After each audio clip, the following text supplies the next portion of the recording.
week, I would like to talk with you about loneliness and optimistic personalities.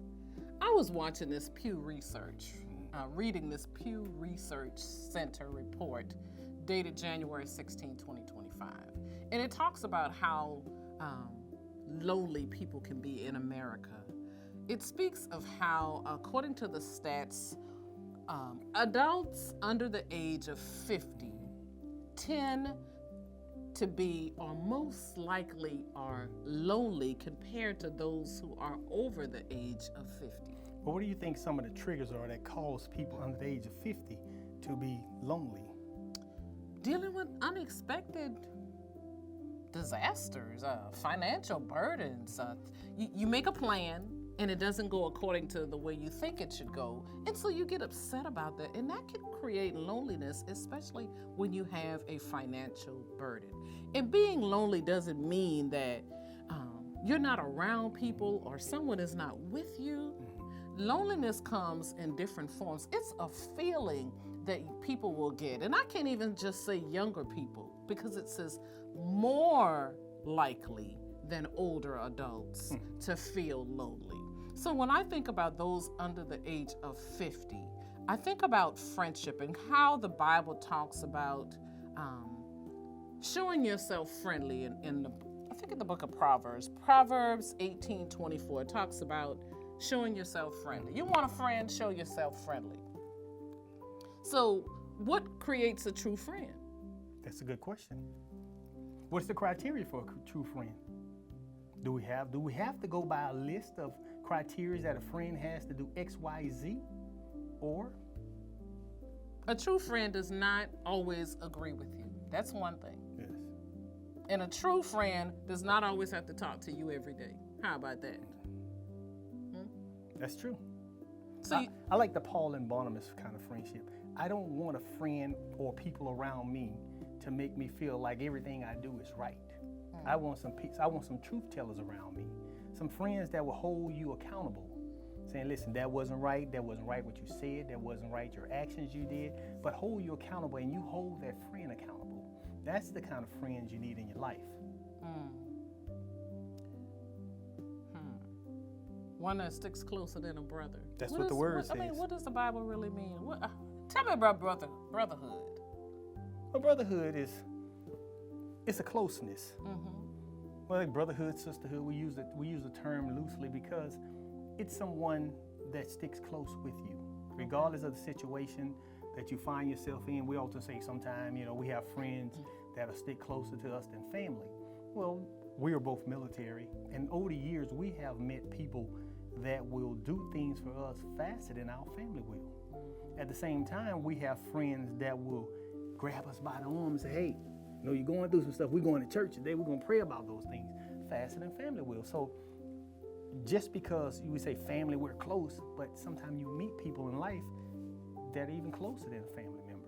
But we know that Christ is closer, always closer to us, no matter what we do in life.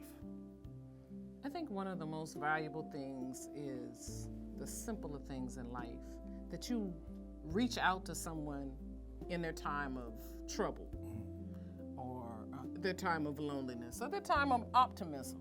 Yes. When they just think that they don't see a solution, what do you do with that? You reach out and you show some compassion. You give the individual some of your time.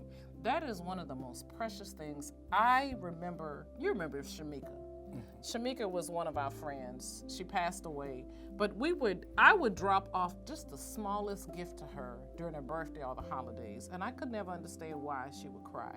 I didn't recognize her signs of loneliness, but it was just the smallest gifts that would really matter to our dear friend. Yes. And so when you think about friends, true friendship doesn't need to be around each other all the time. True friendship doesn't have to give extravagant gifts. It's time that is important. Remember love languages?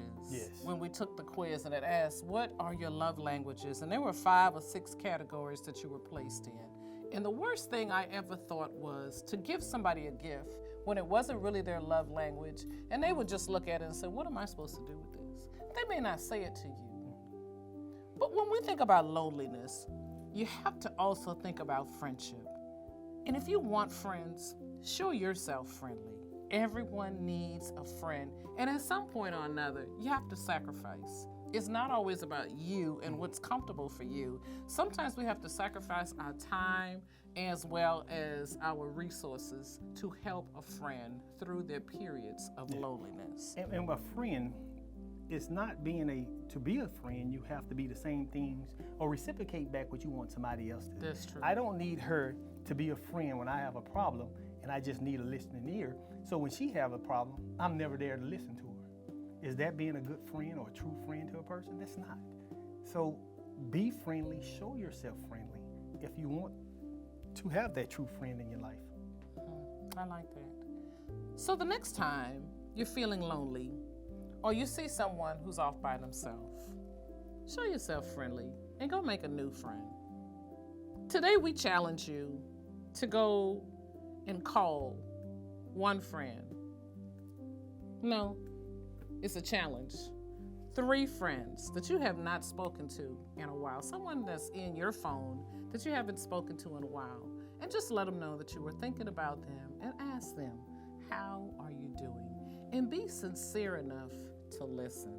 The secular song Mavis Staples, she said, reach out and touch a hand, make a friend if you can.